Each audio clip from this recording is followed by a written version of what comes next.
being held in collaboration with the APO group. Some few housekeeping rules.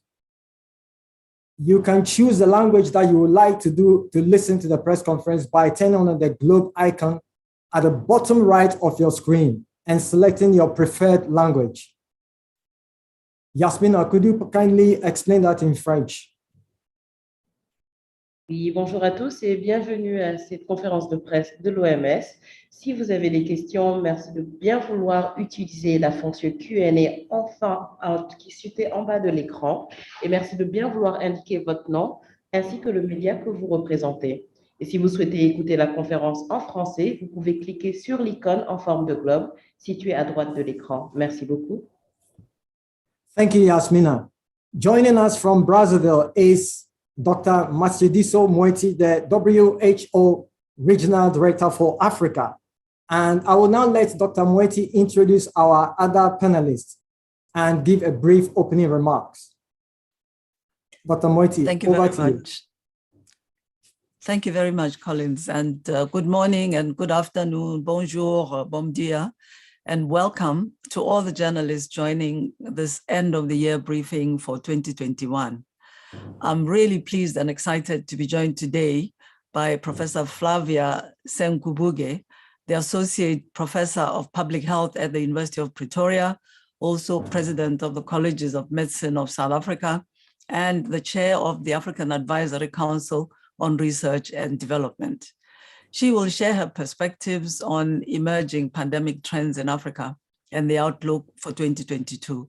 A very warm welcome, Prof. Flavia.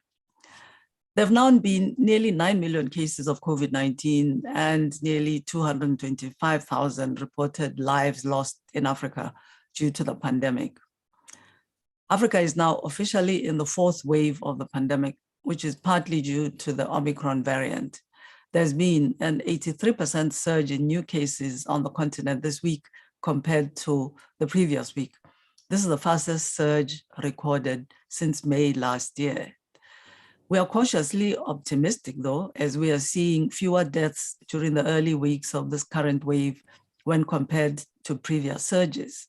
Just over 3,000 deaths have been reported during the first 3 weeks of the fourth wave, and that's about half the number reported in the same period during the third wave.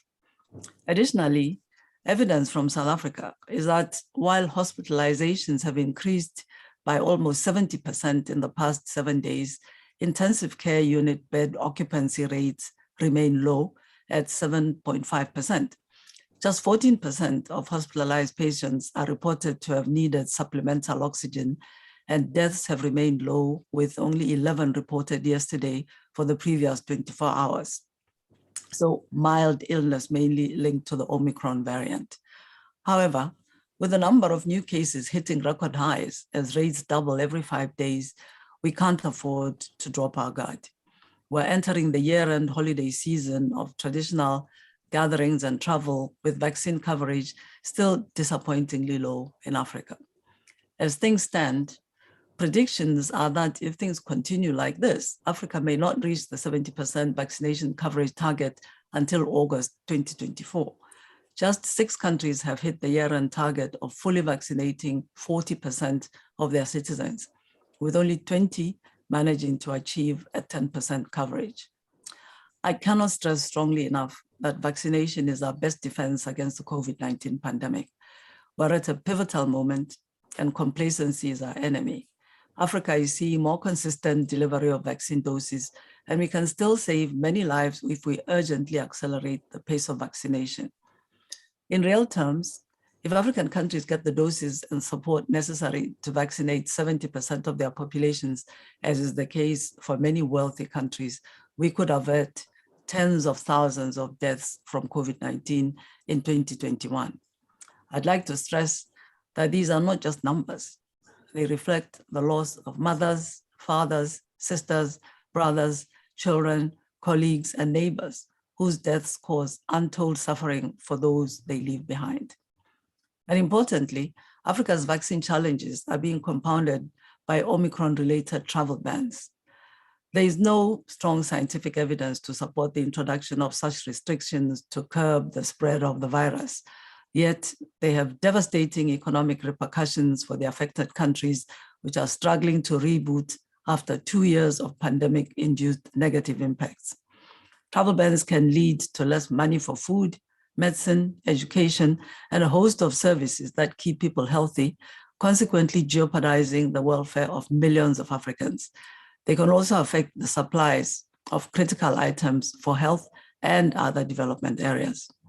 Globally, there are now more than 22,700 cases of Omicron reported in 59 countries, including 11 countries in Africa, which account for about 1/3 of the cases. However, Africa's share is steadily dropping, and South Africa can no longer lead the world in Omicron cases. As such, I'd like to appeal to countries to urgently reconsider the recently introduced travel bans. This is a time to instead show solidarity with your neighbors and to act in the interests of the global good. Going forward into 2022, WHO's COVID-19 strategy continues to focus on boosting vaccine coverage. It will also concentrate on increasing surveillance to up case detection and to track new variants of concern. Of course, the public health measures of prevention, wearing masks, physical distancing, and hygiene are also vitally important. There's a lot more hard work ahead before we can bring this pandemic under control in Africa and the world. I'd like to take this opportunity to acknowledge the tremendous efforts of WHO colleagues, our global and regional partners, African leaders and governments, ministries of health, our health workforce, and local communities. I'd also like to thank members of the media. You've worked so hard along us in 2021, helping to disseminate accurate information to your audiences around the world. So welcome again to this press conference, and I look forward very much to today's discussions. Thank you, Dr. Moeti. Professor Flavia Sebungobe, please, could you tell us about the trends of COVID-19 in South Africa and the outlook for 2022, particularly with regards to Omicron? Thank you very much, Collins. And I do first want to greet Dr. Moeti and also all the colleagues who are at this webinar, and just to also say all protocol observed. In terms of the trends in South Africa, of course, COVID-19 was introduced in South Africa in the early 2020, and we had our peak of cases during the week of the 5th to the 11th of July. Of course, to date, as Dr. Moeti has just said, we have 13,992 cases, which takes us cumulatively to over 3 million cases. And we have 174,340 active new cases. And the positivity rate, which is the number of tests done that have a positive result, are at 31%. And of course, as Dr. Moeti said, we have, as of 13 December, 11 new deaths, which take us to a cumulative total count of deaths of 90,148. I must stress and say that many of the new cases are in our province of Gauteng, followed by KwaZulu-Natal. And what is interesting, colleagues, is the serum prevalence, which I do want to chat about, which is the prevalence of individuals in a population who have antibodies to an infectious agent. After our second wave, 60% we had 60% serum prevalence, and this data came from our National Blood Service together with other studies. And our modeling colleagues estimate that we had 70% serum prevalence after the third wave, and an unpublished study, which is going to be published in the coming weeks, that has been done in the Gauteng province, estimates the serum prevalence to be about 80% in adults after the third wave. I do have to mention also, in terms of the vaccination coverage, as of 13 December, 40% of South Africans have received their vaccination dose and 25% are fully vaccinated. We are battling in terms of whether you call it hesitancy or indifference, but there is a concern in terms of the uptake of the vaccine. And so in essence, when we come to the findings on Omicron, if we take the 4 epidemiological periods from 13 November to 4th of December, we had an exponential rise in COVID-19 cases, and we certainly are in the 4th wave. And for instance, from the 1st of December, I can say that this is when the indication was that we entered the fourth wave, and we've again had a week on week increase in the number of cases, which have been higher than before. And as I said, the test positivity rate within these 4 periods started from 1.4% all the way up to 31%. And if you look at the Gauteng data, it's actually even higher than 31 to 33.9%. And as Dr. Moeti said, we've seen some interesting trends in terms of hospitalization and excess deaths, which have not been so high. And also we have seen that we have severe or less severe illnesses. And among those who are admitted in our hospitals, they have a lower requirement of oxygen, lower ventilation, and we certainly are not seeing this high number of ICU or high care, which really just shows us in these early indications that indeed the illness may be less severe. Early on in the 4th wave, we did see, especially among the children who are less than 5 years, having an increase in terms of admission. But now, currently, we are seeing it, the trend turning towards adults. And so all our admissions are mostly in unvaccinated individuals. And again, a case in point, as Dr. Moeti was saying, for vaccine access and solidarity across the globe to ensure that the Africa region does get access to vaccines. I must also add that in terms of the admissions have a shorter duration, or what we would call length of stay, because previously we, on average, the admission or length of stay was averaging about 9 days. But right now, in children, it's about 3 to 4 days. And in adults, it's between 4 to 5 days. And again, an indication of perhaps less severe disease. And this could be perhaps prior immunity from a natural infection, as I talked about the serum prevalence, and perhaps even vaccination, or maybe even lower virulence, maybe from the Omicron variant. But again, these are very early studies, and it's really postulation of what could be happening. And in terms of the COVID-19 outlook, Collins, for 2022, I think the first one has got to be global solidarity for vaccine access.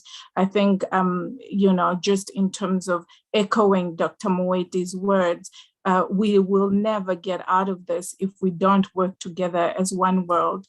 And I think what we have seen in the previous weeks of travel bans and isolation is something that I think will be very difficult going forward. And so I think global solidarity, particularly for vaccine access, is very important.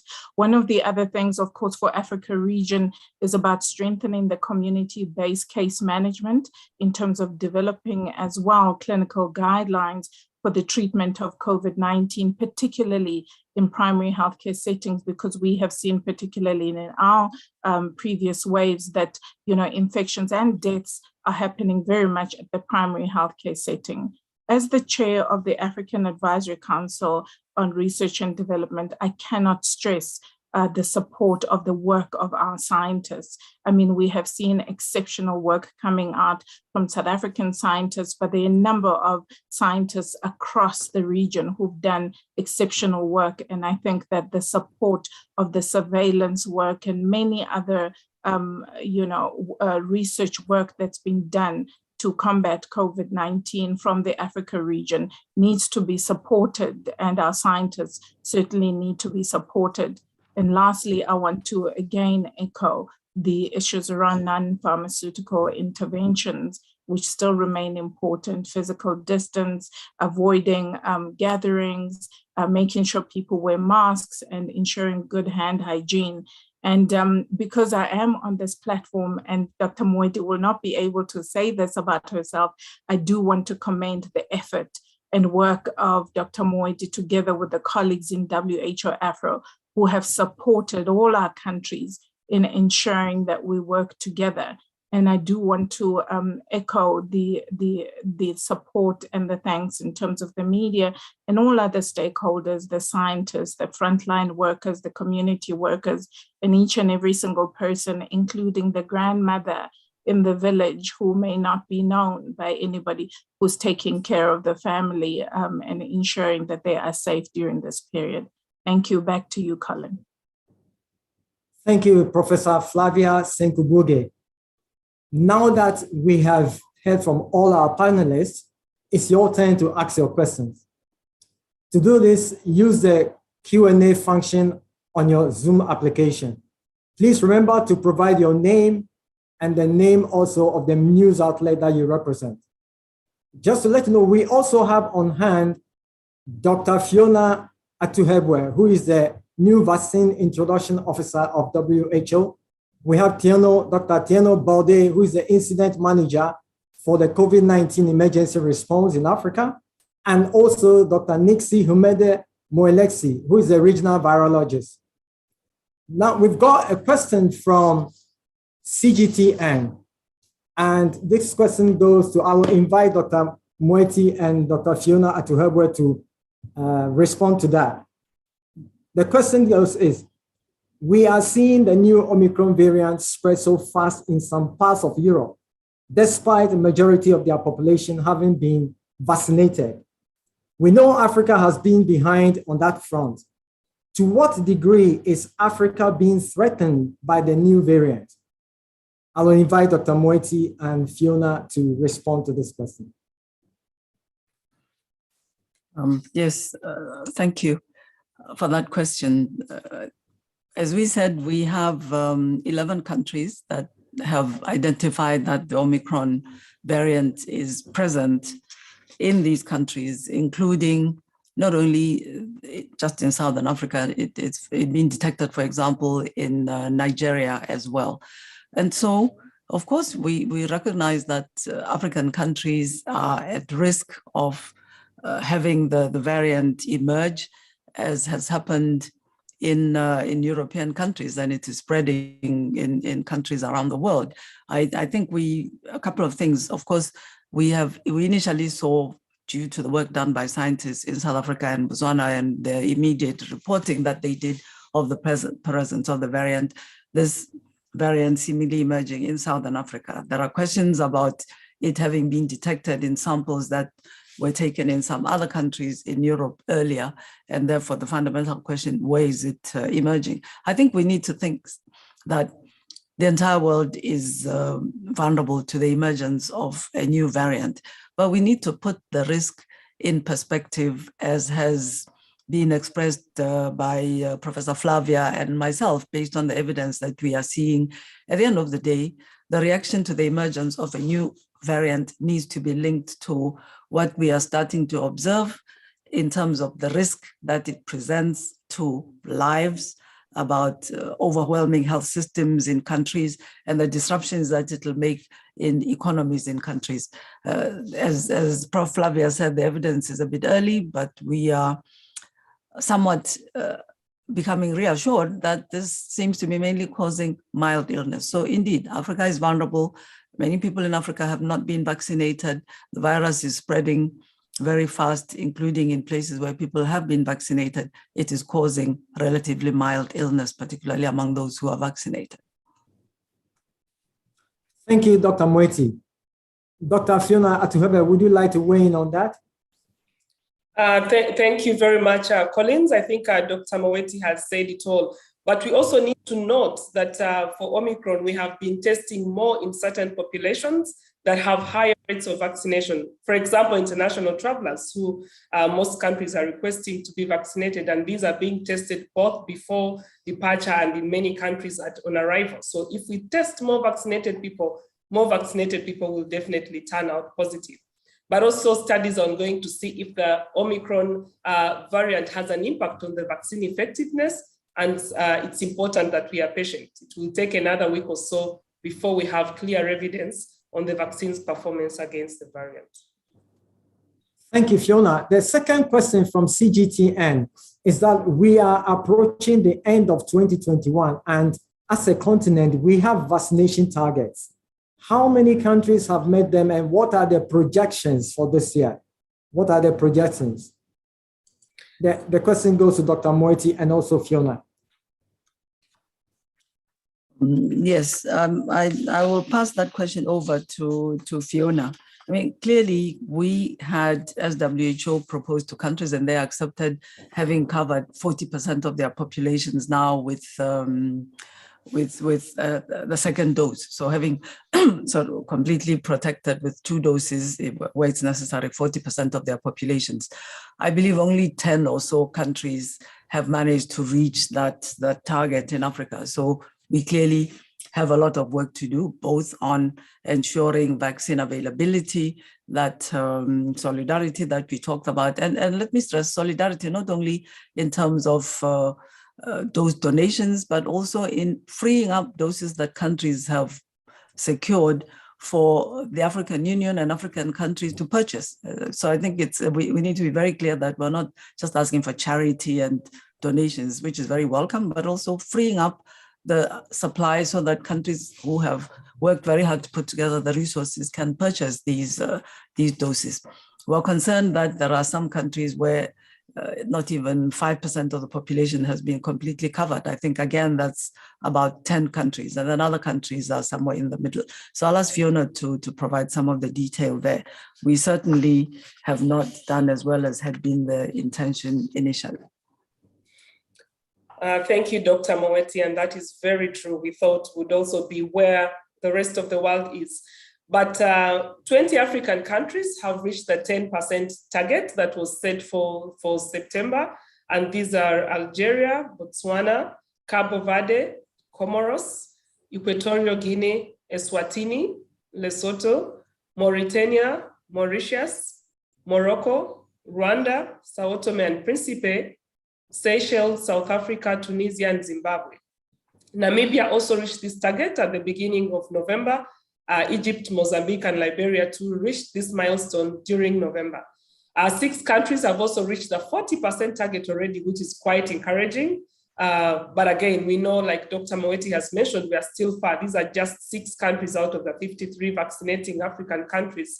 And these are Botswana, Cabo Verde, Mauritius, Morocco, Seychelles, and Tunisia.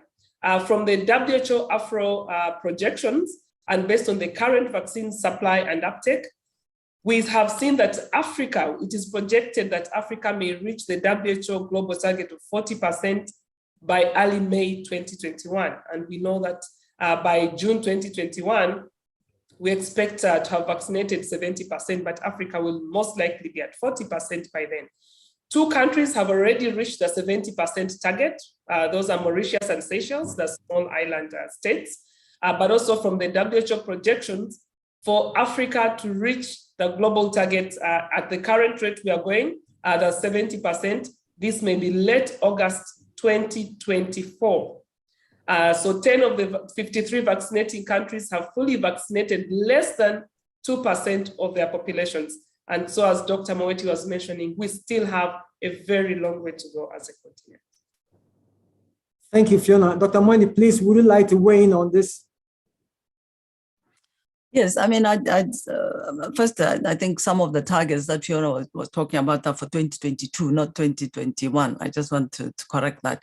And then just on the issue of the projection, if we carry on at the current rate, to emphasize very strongly that there is no intention whatsoever of continuing at the current rate. We are seeing vaccine supplies start to be more and more available in countries. And as I said, the African Union, through its platform for procurement, and also the COVAX, the multilateral platform that's been established by WHO, Gavi, other multilateral partners, are seeking to accelerate the availability of vaccines. There is a lot of work going on to look at previous experience in delivery and really make sure that we work with countries on their micro-planning, on making sure that the funding is available for decentralizing the operations so that we operate, having learned from what is happening currently, at a speed, intensity, decentralized that is very different. And really, to be very clear, the ambition is to not be still vaccinating up to 70% by 2024. So the intention is to speed up next year. And I'm very glad that this is an intention that's shared by the governments, by the African Union, by WHO and the partners, and we're absolutely on the task of making sure that this speeding up happens. It will require effort on the part of our governments and global collaboration and solidarity. Thank you, Dr. Moeti. This question is for Professor Flavia Senkubuge. Could you please tell us the rapid surge of newly reported cases in South Africa? How many Omicron patients in South Africa hospitals are seriously sick and are in ICU? Thanks, Collins. As I said, we have data at the moment that I presented in terms of the patients' admissions that we have in South Africa. And so in terms of, maybe I can just go to, just to repeat what I said in terms of the patient admissions that we have in South Africa at this point in time, that we have Gauteng province. As I said, most of the new cases were in Gauteng, which were 6,711, followed by KwaZulu-Natal. And so we at the moment have about, in terms of the new cases that have been admitted, about 500 odd, and cumulatively 6,000 who have been admitted. But certainly in ICU, we don't have that many patients who have been admitted. Thanks. Thank you, Professor Flavia. We have a question from Sho Beppu from the NHK in Japan. Sho, could you please ask your question? Yes, hi, thank you very much. Do you hear me? Yes, we can. Yes, thank you for the opportunity. I'm Sho Beppu from NHK, Japan's public broadcaster. My question is targeted to Dr. Moeti, if I may. Talking about the vaccine disparity, which we understand that is a tremendous problem. On the other hand, we do hear stories about the precious vaccines that have been unfortunately wasted or have not been administered in some countries. How regrettable is this problem? And do you have any figures about the scale of this wasting of vaccinations? The second question is about the challenge of vaccine hesitancy. During the interviews that we conduct with the public here in some African countries, we do hear many stories about very big, tremendous misconception of vaccines. And we do hear people citing reasons that are quite difficult to digest about why they don't take the vaccines. So what shall we do all together to fight against this kind of misconception? Thank you. Thank you, Sho. I will invite Dr. Moeti to respond to this question, and Fiona can weigh in on that as well. Yes. Okay. Thank you very much for those very important questions. So far, just to give some figures, we have had about 434 million doses received in Africa, about 264 million doses administered in Africa, about 61% of those that have been received, and 910,000 odd vaccines have expired in 20 countries. That represents less than 0.25% of the doses that have been received in Africa. And I think if we look and see how does that compare to other regions, we heard earlier on some months ago of doses that expired and being destroyed in other countries, in the United States, for example. So it's necessary to dispel the impression that even as we are expressing concern about access to vaccine supplies, there are millions of doses being wasted, expiring in Africa. That is not the case. The main challenge in African countries has been access to vaccine supplies. I mean, we can also talk about the complexity of the range of different vaccines that are available in African countries.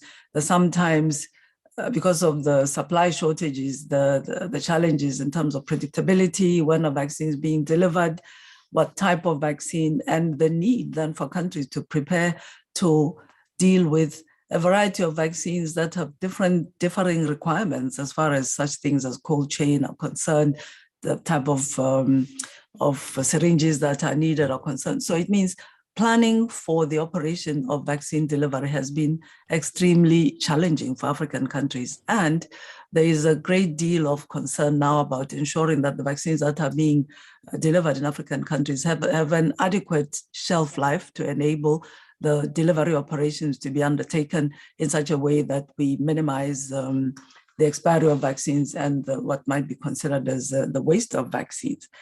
Certainly, there is vaccine hesitancy, vaccine denial among people in Africa, as there are in many parts of the world. I think we've seen really dramatic manifestations of some of this in some higher income countries, people demonstrating, some politically inclined groups really very strongly against vaccines.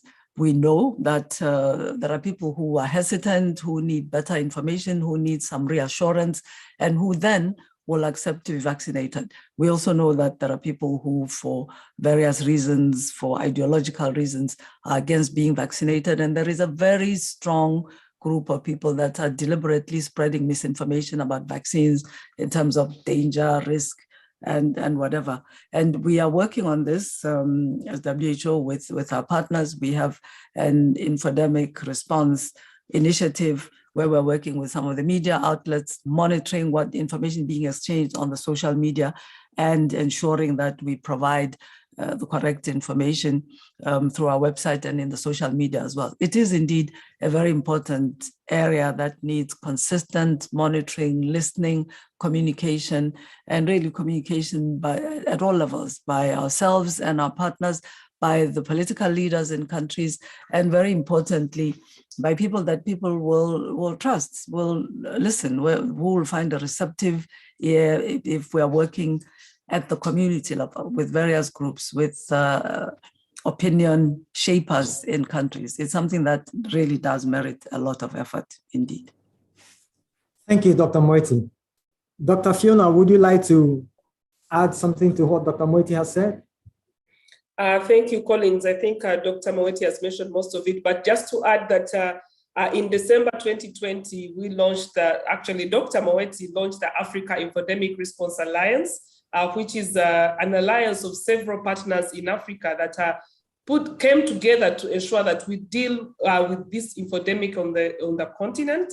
Both the alliance, we also have the Viral Facts Team African Network. So both this Africa Infodemic Response Alliance and the Viral Facts Africa work in close collaboration with a network of trusted public health institutions to quickly detect and react to the spread of this misleading information and rapidly disseminate factual content. So this is ongoing, and we do now appreciate that most of the information that people get is from social media, and we're also getting through to social media. But also these press conferences, issues like these press conferences are not happening by coincidence. It is because we want to put out the right information and through the media, because people believe in you to get the right information out there. Over to you, Collins. Thank you, Fiona. The next question is from Larry Madowo from CNN. And Larry wants to know that this question will go to Dr. Nixie Moelesi. The question is, do you know how many people have died of the Omicron variant in Africa so far? And what percentage of global Omicron cases so far are in Africa? Dr. Nixie Moelesi, could you kindly respond to this question for us? Thank you so much, Collins. As far as our knowledge is concerned, I don't think we've got any case that has been confirmed that a person has died because of Omicron. In terms of the recent global cases that have been reported, I think we've got about, as of today, we've got about more than 3,000 cases that has been reported globally. And as Dr. Moeti mentioned earlier on, that we are seeing also some of the international countries now that have been overtaken South Africa in terms of the number of cases. So in total, altogether, we've got about more than 1,000 of cases of Omicron that has been reported in Africa, of which 900 of those are coming from South Africa. So the rest of the countries, as you know, that it was mentioned earlier on that we've got about 11 countries that has reported the Omicron, starting from Botswana, Ghana, Malawi, Namibia, Nigeria, Senegal, South Africa, Tunisia, Zambia, and Zimbabwe and Uganda. And in addition to that, just to add to what Dr. Moeti has mentioned of those 11 countries, we've also got 2 additional countries that have just been saying that they might be seeing some sort of positive cases that are linked to Omicron. So those ones are Sierra Leone and Mauritius. So should those 2 countries also get confirmed and also become declared by their own government, then it means in total as of today, we might be having about 13 countries that has reported the Omicron. So the data is as it stands as of this morning, Collins. Thank you so much. Thank you, Dr. Nixie. I just want to ask a question to Professor Flavia. There's a question that from Dong, and he's asking from Frank Liu at the paper. He's asking that, have we seen the peak of the 4th wave in South Africa? If not, when will we expect to see that? When do we expect that? Thank you very much, Collins. We're really not sure, right, whether we have seen the peak or not, but we do know that we've entered the 4th wave, as I said, from the 1st of December. If you look then at the statistics in terms of when, we enter peaks, these would usually, if you look at the modeling for the previous weeks, for the previous waves, you will see that it usually, give or take, the epidemiologists will talk about 90 days. And so in essence, I think it will all depend, but we do see that we certainly have entered the 4th wave. And as I said, I mean, if you look, for instance, at just the numbers in terms of percentages of what we have, in terms of admissions to the hospitals, as one of my colleagues asked previously, that during this period, cumulatively, if you look at the epidemiological period that I said of the 4 weeks, at the moment we have an intensive care 5.6% compared to 9% the last time, and a lower proportion of these patients, require supplemental oxygen. At the moment, we have 19.4% of them who require supplemental oxygen, compared to 43.1 previously. And also it's an interesting statistic in terms of ventilation, that at the moment we only have 1.4% of those who have been admitted. And these statistics are coming from the Gauteng province because, of course, we don't have data for the whole country. That in terms of ventilation, we have 1.4%. Compared to 8.2% previously. So it's really difficult to say, we do have the modeling there, but we certainly know that we are in the 4th wave. Thank you so much. We have a question from Deborah Kolawole from the Punch newspapers in Nigeria. And I will invite Dr. Moeti and Dr. Balde to respond to this question. Now the question is, now that Africa is officially in the 4th wave, we have also started experiencing a rise in figures in Nigeria. With the incoming festive period, would limited restrictions be advised? Introductions of restrictions in gatherings, and also would community testing also be recommended? So this question goes to Dr. Moeti, and Dr. Balde can weigh in. Yes. Thank you for that question. I mean, indeed, we have started to see a 4th wave. We call it the 4th wave in Africa, but we're not seeing all countries indicating an increase in cases. In fact, it's mainly been in Southern Africa, linked to the Omicron variant mainly, we think. And also we have on and off seen, a few weeks ago, it was in Central Africa where the increase in cases. We're seeing now some increases in some countries in West Africa.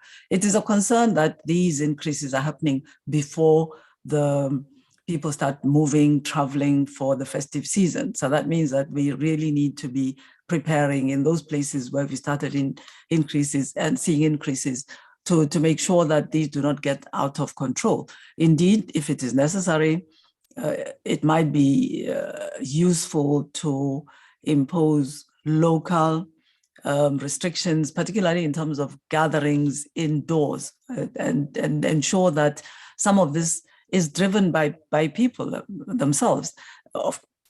People need to know that if you're going to gather, particularly if you are not vaccinated, then you stand at a higher risk of being infected. We also need to combine those measures that are imposed with encouragement, support for people to take the public health measures to themselves, protect themselves, because we know that these are effective measures. I think overall, we have seen very severe economic impact in Africa from the severe lockdowns that were imposed in the earlier stages of the pandemic. And we are advising very strongly on really local measures that are essential, support to the population to use the very effective public health measures. And indeed, wherever it's possible, it is a very good idea to do community-based testing, because then that helps us to track where the virus is circulating, the degree to which people might already have been exposed to the virus, and enables then the adjustment of the public health and other measures in order to contain the disease with a minimum of disruption on economic and other activities that are so essential in our countries. Thank you, Dr. Moeti. Fiona, could you kindly weigh in on this? Hello, Fiona. Sorry, I wouldn't have much to add, Collins. I think Dr. Moeti has done justice to that. Probably Dr. Balde would have more to say. Dr. Balde, would you like to weigh in on this? Yeah, just a few additional elements. I think the new ones here is to mention that this is probably the fourth wave, and the region went through 3 different waves, so a lot of things have been also learned. And when we see the dynamic of the wave, which really started in Southern African countries and then moved to East Africa and then to West Africa, as the journalist mentioned, like currently in Nigeria, we are seeing currently a kind of upsurge of cases in those countries such as Nigeria, but also the other countries like Mali and Burkina Faso, linked or not linked really to the Omicron. But at the moment, so we are having the combination of these two elements. We have the Omicron, but also the upcoming festive season. So definitely all of these measures need to be taken and encourage colleagues, and populations to adapt, these public health and social measures. So from the WHO end of point of view here, this action about monitoring the situation in all of these different countries, I think this is one of the major elements, and obviously capacitating those countries to be more ready, to respond to any upsurge of cases. And obviously the component of the risk communication and community engagement is something which is very, very important, and the component also on the surveillance, and to see wherever there are these upsurge of new cases, therefore, to roll out all of the different response measures. So I think these are some few elements that we might need also to take into consideration while going into the next year. Thank you, and back to you, Collins. Thank you, Dr. Balde. The next question is from Le Monde in Paris. And I will invite Dr. Fiona Atuhaba to respond to this question. What can we say about the deliveries of vaccines to COVAX, both in terms of doses promised by rich countries and doses purchased by the COVAX facility itself? Did they witness any acceleration? That is, did they witness any boosting of their activities? And did the Omicron variant change the path of their deliveries? Over to you, Dr. Fiona. Thanks again, Collins, and that's a very pertinent question. So as Dr. Moeti had mentioned before, the African continent has received more than 350 million doses of the COVID-19 vaccine, different types of vaccine doses. And we need to note that about 80% of these doses were all received in the last 4 months. So yes, indeed, after the US and Team Europe went out to donate vaccines to the African continent, we've seen an acceleration. Also, with more doses, vaccine types that were received emergency use listing, COVAX has also been able to purchase more doses. So this number indeed has seen an acceleration. And as it has been mentioned before, right now we do have a number of doses, actually lots of doses that can be used on the African continent. And that is why we are trying to ramp up the vaccination. And no, the rising of the Omicron variant has not changed this path. We know we still need to vaccinate, and we shall go on and vaccinate. These vaccines so far have been seen to still have a strong protection, even in the presence of the Omicron variant. So the path has not changed. We are still bringing in more doses onto the continent. Thank you, Dr. Fiona.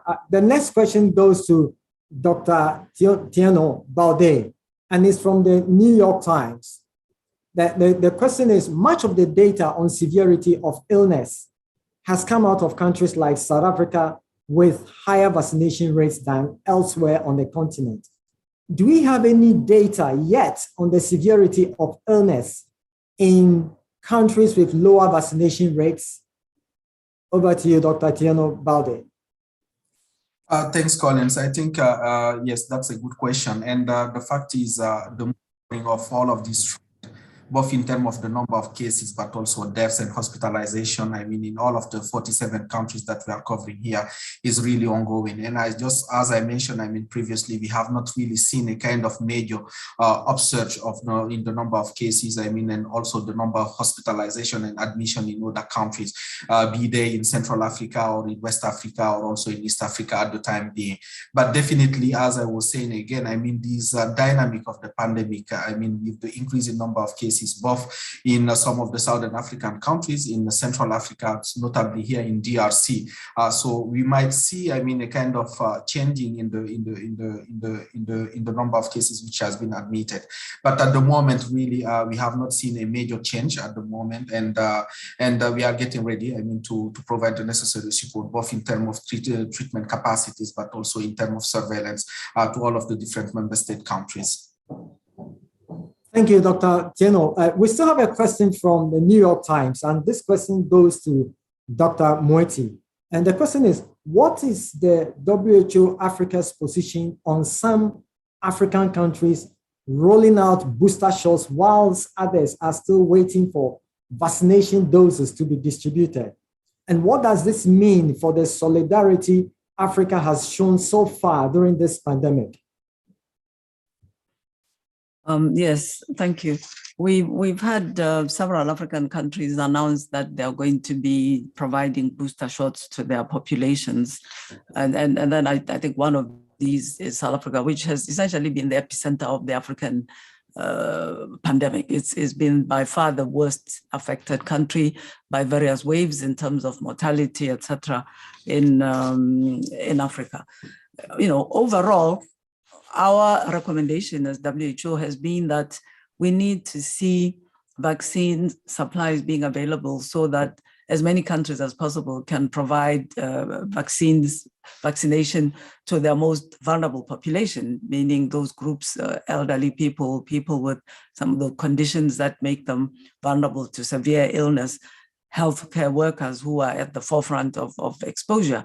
So that is our recommendation overall, and we are asking that particularly those countries that have managed to vaccinate 60, 70% of their population are expanding now, considering vaccinating children below the age of 15 years, etc.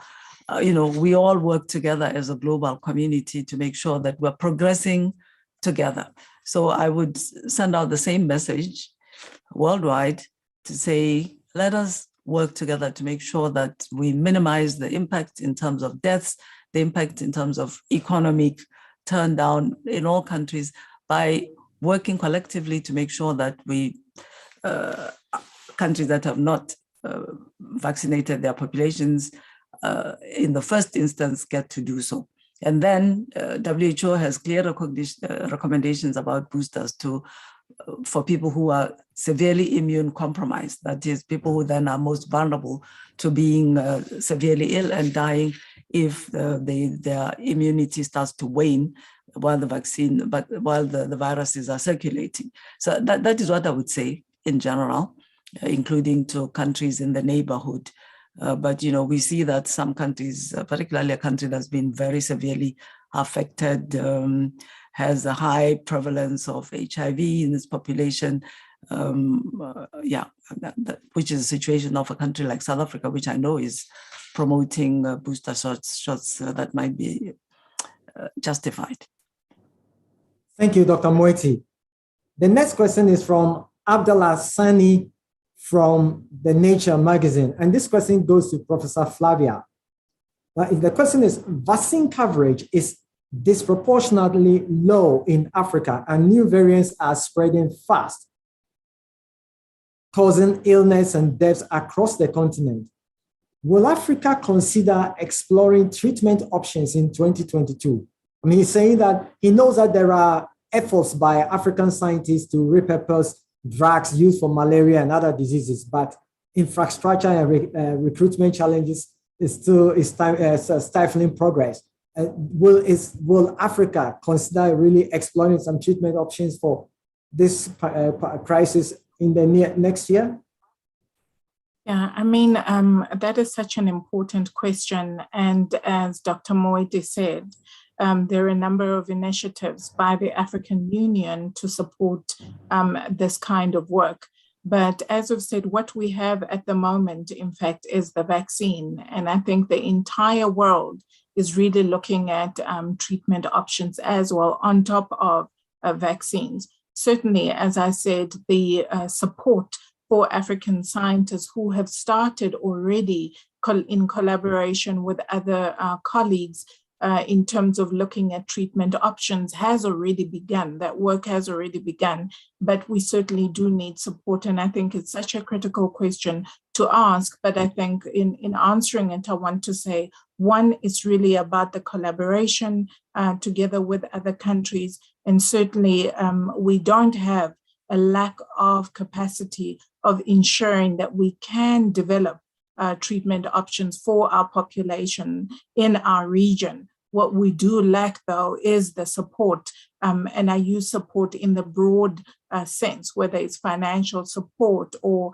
support in terms of manufacturing or support in terms of the collaborative science as well. But certainly in terms of capacity, we don't have a lack of that.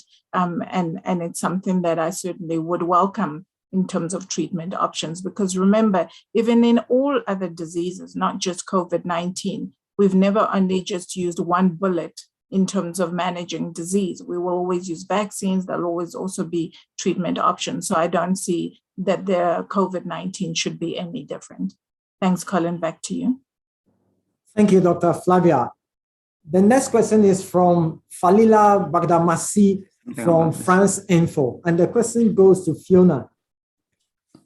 The question is, sometimes we hear that there are not enough vaccines. And what is the situation in terms of availability of doses on the continent?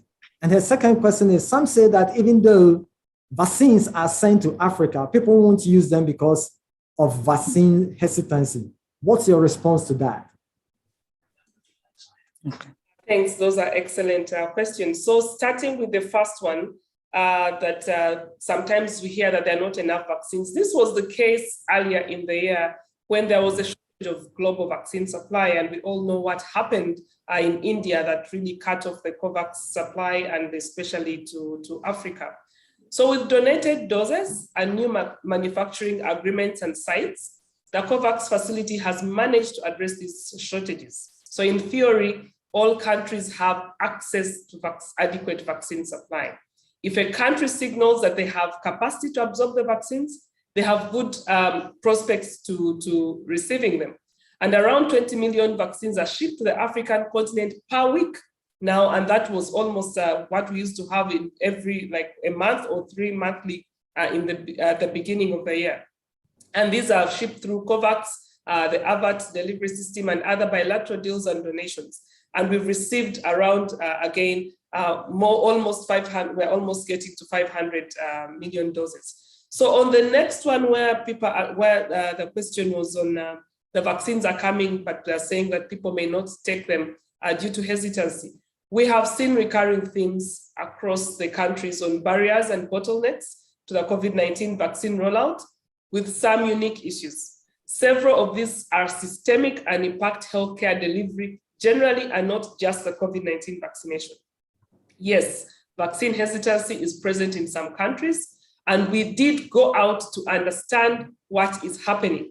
Like Dr. Moeti mentioned, we have found that there is inadequate community engagement and inadequate response to addressing people's concerns around the safety and side effects of this vaccine. And these are issues that drive hesitancy. We've also seen in some countries where, like, religious leaders have a lot of following, and whatever they say is very important to their flock as opposed to what science has to say, to an extent that even the scientists within those religious denominations do not take up the scientific information, but prefer to follow what their religious leaders are doing. So engagement of such very important opinion leaders needs to come into play. And this is going to take place as soon as possible. It has even started in some countries where we know that inadequate vaccine uptake driven by hesitancy is ongoing. But with the third wave that we witnessed in most countries, but also the coming of the fourth wave, we know that when a wave comes, the hesitancy tends to go down. And this is what we have witnessed. Thank you. Thank you, Fiona. I will invite Dr. Moeti to weigh in on some of the comments so far. Yes, thanks very much. No, I just wanted to add something to the question around therapeutics and treatment. I think, African scientists, African clinicians, African countries have been interested in obtaining whatever therapeutics are available. And we have, of course, seen attempts to see if drugs such as ivermectin that are available in Africa and others might have an impact on the clinical picture of COVID-19, and the evidence has really not supported their utilization. We know, for example, that the drug that Merck has developed, molnupiravir, which has gone through some trials and has been going through emergency use listing discussions in various developed countries, has been shown to reduce severe illness. I think there are still questions with more data emerging as to how effective that is. But we're very encouraged by the attitude taken by that pharmaceutical company around technology transfer, waiving intellectual property that would make it more available. So I think the challenge really is, and then we know that while monoclonal antibodies are available, effective, the cost really is a challenge for most African countries. So I believe for us to have effective therapeutics available in Africa, there really, again, will be a need to work around those principles of working together in the context of a global pandemic that has caused so many deaths, including by the pharmaceutical companies, to enable these medicines to be affordable in low-income countries sooner than later, sooner certainly than we've seen in the past for medicines like antiretroviral therapy for HIV. That is something I think that continues to need to be pursued. And of course, I agree very much with Prof. Flavia that support for our scientists' engagement in clinical trials in African communities and African countries is also extremely important as this pandemic continues. Thank you, Dr. Moeti. Now, we have a question from Joanne Stockhoff of The Guardian in Northern Ireland.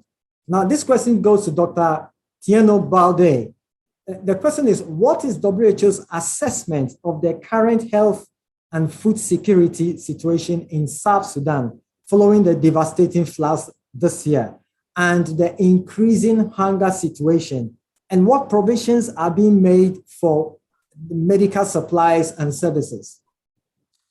Thank you. Thanks, Collins, for this. While definitely we are battling the COVID-19, also there are many other emergencies which are really occurring in the region, and on which also we are really trying to provide the necessary support. And the situation in South is one of them. And we have seen, these devastating situation since past October now. For the past 3 kind of increasing needs, humanitarian needs for the people who have been affected by the flooding. And from the WHO point of view, this event has been even graded, because it goes beyond the current existing capacities at the country level. So calling for more surge and more external capacities. So this has been done. The World Health Organization graded the event as a grade 2 event. That was almost now 1 month ago. So work is ongoing on the ground for assessing and also for responding to the situation. And definitely one of the main area of action is about the provision of care for the essential healthcare services. For all of these endemic prone diseases, such as the malaria, but also all of these diarrheal diseases or acute upper respiratory infections. So there have been many efforts which has been conducted for providing additional supplies, for recruiting more doctors, more nurses who can go into the communities for treating these patients affected by the floods. But one other very important element is obviously also the provision of the occurrence of new outbreaks, given the current situation, diarrheal diseases outbreak. This is something which is also very important, on which we are trying to detect and to monitor in order to respond to them as quick as possible. And obviously this is raising another point, the complexity of this type of situation, where we know also the COVID-19 is happening, is occurring, and while also we are handling with this other emergencies. So those are the type of elements that we are currently doing for addressing the situation in South Africa, and obviously working also with partners for addressing the nutrition component. This is also when the cases become kind of severe acute malnutrition, where how can we really support more on the provision of appropriate care for the affected people by the flooding in South Sudan. Thank you. Thank you, Dr. Bode. The next question is from the Spanish media outlet EFA, and the journalist is Lucia. This question goes to Dr. Fiona Atuhebwe. And the question is, Dr. Mihigo said a new system is being set up to allow countries to communicate how many doses they can absorb before sending the vaccines through COVAX in order to ensure that there is no waste. What was the then allocation system until now? And then when will that new system be established? And then the second question is, how many doses do you plan to send to African countries to COVAX for next year? Thanks again. That's a good question. So let me start with what were we doing? How was the allocation mechanism in the past? So if you remember right from the start of the COVAX delivering vaccines to the COVAX members, it was each country will get at least vaccine to cover 20% of their population by the end of 2021. So what the previous allocation mechanism was we used to go for countries to ensure that the equitable supply is ensured. If a country has received 10% vaccine to cover 10% of their populations, it would be deprioritized as opposed to the one that has received vaccine to cover only 2%. And we ensure that those that are behind the queue get more doses. However, that's how we ended up falling into what we've seen, with countries receiving doses that they are unable to take up. But also previously, when we had the short expiry, short shelf life doses, we knew countries that had very good uptake. So we would send this vaccine to those countries whose absorption rates were really high. So, and the more we had with the short expiry doses, that means that particular countries were receiving more doses than other countries. Then when we decided to follow this equity part, where everybody is pushed along the line to ensure that we get to 20% of their populations, there are countries that couldn't absorb these vaccine doses, and we still gave them the doses in the spirit of equity, and they couldn't use them. So now the COVAX facility has put in place a mechanism to, it is called, there's a platform, a COVAX platform, where countries get in there All the WHO emergency use listed vaccines, approved vaccines are, and the country will tell us what vaccine type is their highest priority, and then what would also be desirable. So with this, we also ask them, given their absorption capacity and the plans they have in place now, how many doses do they think they can consume in the next 1 month, in the next 2 months, taking into consideration people that are still waiting for their second doses and all that, their budgets and what they have in place. So we've given them a chance. This has already started. We've given them a chance to actually go ahead and give us this information. Right now, the allocation follows this. How many doses are we planning to ship next year as the COVAX facility? We are planning to give countries actually as many doses required to meet the global targets, because the funds that we have for the purchase of vaccine, but also the doses that have been donated to us, the COVAX facility, are able to meet these huge percentages. So the more we receive doses, the more we also have more funding. We also had funding that is secured for 2022. We hope to get more than enough doses to meet the global targets through COVAX. Thank you very much. Thank you, Dr. Fiona. Just let you know that we will be wrapping up shortly. We just want to take some few questions and then we'll wrap up shortly. The next question is it goes to Dr. Nixie. And the question is from the Media Hack Collective. And the question is, when WHO Africa notes the emergence of variants such as Omicron in African countries, what definition does WHO use to indicate that a country has detected Omicron? Dr. Nixie, the floor is yours. Thank you so much. Thank you so much, Collins. This is quite a very, very important question that we need to get a clear statement to our journalists as well as to the people that are listening to this press conference.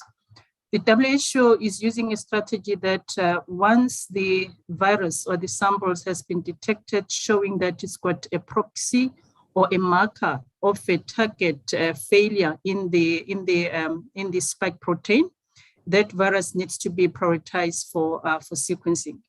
So with that, we are trying to rule out any other information that they might, if they can use the PCR diagnostic method, stating that that is an Omicron, and then it turns out not to be an Omicron. The reason for that, previously the same marker was seen when they were doing some molecular testing for viruses, where the Alpha variant was also showing the same S gene target failure. So therefore, to use the PCR or the diagnostic PCR to say that a virus or that sample is an Omicron might even misleading. We have seen this similar situation taking place in many countries where they were using the diagnostic PCR. Apparently, there was a failure in their S gene, which is a part of the genome of the virus stuff that you're talking about here. And then they started reporting that they do have an Omicron. And then after that, it's only when they've said, no, this information is coming from our diagnostic settings. So therefore, we are advising almost every country that whatever they see a target failure during their PCR, during the diagnostic PCR study, they need to forward those viruses or those sequences or those samples to the sequencing department for a confirmation if that target failure is really caused by the presence of the Omicron in that particular sample. So currently, WHO is working with some researchers to look at the specific PCR screening assay that is going to be targeting certain mutations that are seen on the Omicron. And then that's the only PCR that once they've got the results out of them, then they've got all the permission that they can report that particular sample it's actually positive for Omicron. But so far, all the results that has been reported, especially even in Africa as well as also internationally, they are based after the confirmation of the genomic sequencing. So therefore, the definition of WHO until further notice or until further guidance has been given to the countries, any sample that is having a target failure at the S gene area that sample needs to be referred to the sequencing department as soon as possible, and it shouldn't be reported as an Omicron. They can say they suspect an Omicron, or they sort of like a sample is showing some target failure, but it is not a confirmed Omicron results that the diagnostic PCR is revealing up until it's confirmed by genomic. So we still stand as WHO. Genomic is a gold standard, and it needs to be the one that is confirming all the Omicron cases that are coming from the countries. Over to you, Colin. Thank you, Nixie. The next question is from Nicola from the Cape Times in South Africa. And the question goes to Dr. Flavia and Dr. Moeti. The question is, what do scientists predict the pandemic will look like in 2022 in terms of the way the virus behaves? And are we going to see some more waves? I will ask Dr. Moeti to respond, and then Dr. Flavia will also weigh in. Yes, I think that the potential for waves to continue, the potential for the emergence of variants that might not only be more transmissible, thus driving out the cases, but also that might be more dangerous in terms of causing severe illness and death is certainly there in a virus that is changing so much, and where we continue to have transmission, particularly among unvaccinated populations on the African continent, with the kind of scenario that my colleagues have been describing as far as vaccine coverage is concerned. I guess globally, where the situation has been better in terms of vaccination in some regions, although not in all parts of the world, we hopefully will be getting then fewer cases going up. I mean, we're seeing now in Western countries, in Europe particularly, where the vaccination rates have been averaging at about 50% higher in some countries, lower in others, a wave again of the Delta variant that had already been present in this region. So I think we're expecting to continue to see ups and downs of waves emerging, hopefully less severe in terms of the height of the wave, in terms of deaths, as we are working globally to vaccinate the population worldwide in order to prevent this. But we are very concerned about the implications in our region where the vaccination rates are so low. Thank you, Dr. Moeti. Dr. Flavia, could you kindly weigh in on this? Yeah, no, I couldn't agree more with Dr. Moeti. I mean, the consideration of the number of subsequent waves that we will have really depends on a number of factors. I think one is certainly the virus itself and how the virus behaves, and the determination of, kind of the various factors that Dr. Moeti has put forward. I think the people themselves is another important consideration, and the behavior of people. There has been a global promotion of non-pharmaceutical interventions, but I think that if populations do not adhere, regardless of their status, again, I want to reiterate that being vaccinated does not mean that you are not going to contract COVID-19. And so I think that the issue of people behavior, as my colleagues, Dr. Fiona have been saying, and Dr. Balde have been saying, the issues around how populations behave is a very important consideration. And I think the other one, I kind of want to put it as the response, and it's whether it's a macro and a micro response. Macro meaning, what do the leaders do when they are faced with evidence that is there in terms of this is what the virus is doing? And so I think the leadership and leadership response is something that is particularly very important. And I think the support as well in terms of at a micro level of the number of community projects that we put in place, particularly as we say, supporting the primary healthcare infrastructure in terms of dealing with COVID-19 will be very important. So I think, again, as to just agree with Dr. Moeti, if these things are not in place, certainly I think in terms of prediction, because when you do the prediction in terms of modeling, you put in a number of indicators, and some of them are these ones that I've spoken about that will determine when we are going to have a next wave and how soon we're going to have the next wave. And sometimes the modelers can even go as far as to say how big that wave will be, depending on the various indicators that I've spoken about. Thanks, Collins, back to you. Thank you, Dr. Flavia. And this is our last question, and the question goes to Dr. Moeti. They said that a country like Kenya has had an increase of 5-fold in caseloads after being on the green for months. That is recording under 5% positivity rate. Yesterday, the country posted 6.5% after 3 days consecutive of reporting 5%. Should this be a cause for concern? And it's from the NTV in Kenya. Yes, thank you very much for that question. I think, of course, if we're starting to see an increase that precedes a period where we are predicting that there will be more movement of people, more gathering of people, and the risk of transmission will be higher, that is a cause for concern. So that is then a reason to intensify all aspects of the response that have already been mentioned by myself and my colleagues previously, immediately.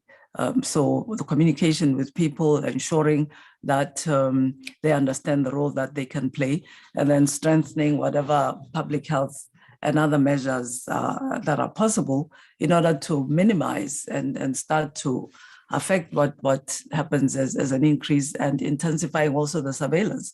So we can see where this is occurring, try to understand why it is occurring, and sharpen the interventions to minimize the peak that it will reach. I think that's what one would suggest needs to be done, not only in Kenya, but in all countries. Thank you so much, Dr. Moeti. We are coming to the end of the virtual press conference, and I'd like to turn to our panelists for their final word. So I'll go to Dr. Flavia for your final word. You have the floor. Thank you very much, Collins, and thank you, colleagues. It's really just always such an honor to engage on platforms such as this. There is no doubt that in terms of support for the African countries, I really want to urge support for scientists and the work that is happening, and in the broad definition of support to again appeal in terms of adherence to non-pharmaceutical interventions.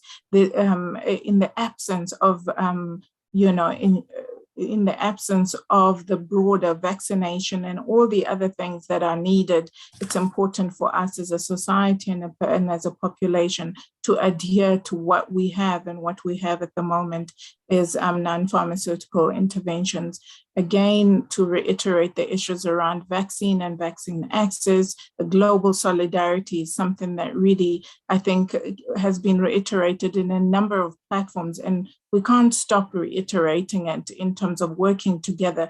There is no doubt that we will never get out of this until we work together.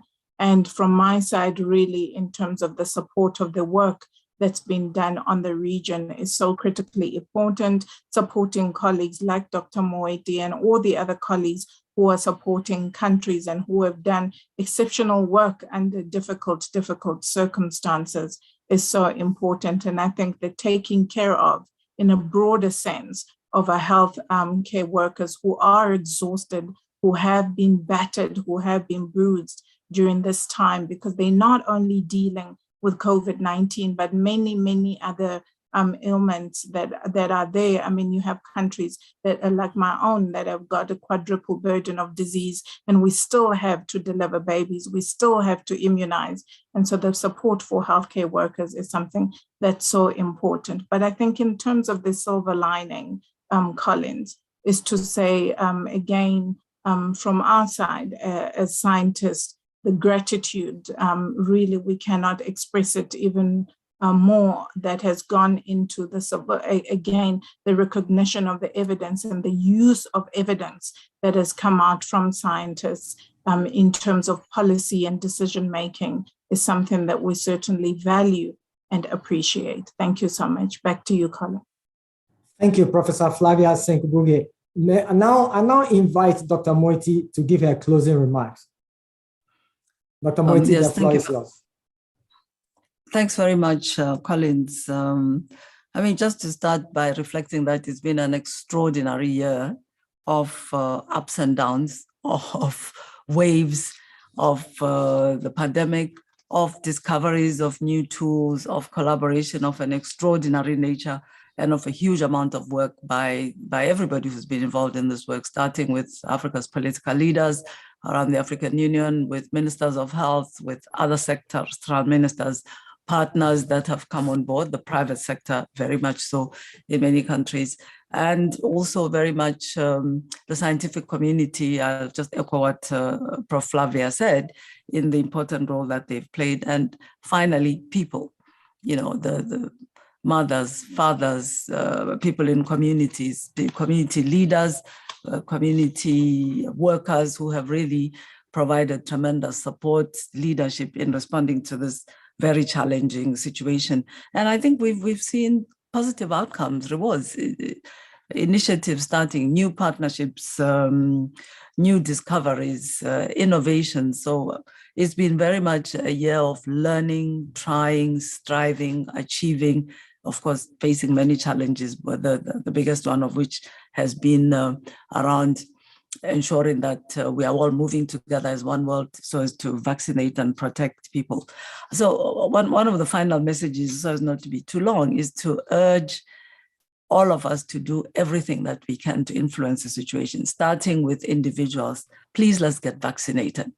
Please, let's not spread false information against the vaccine. And those of us who've been privileged to be vaccinated, and I would count myself as one, let's spread the word that we were vaccinated. My arm was sore and aching for over a day. That's what happened to me when I received, because I happened to be traveling in South Africa, my second Pfizer dose. I was not ill at all.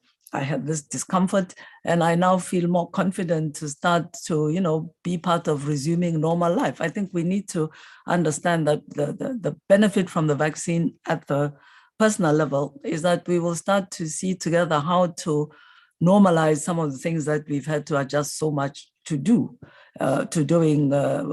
because of the risk of the COVID-19 pandemic.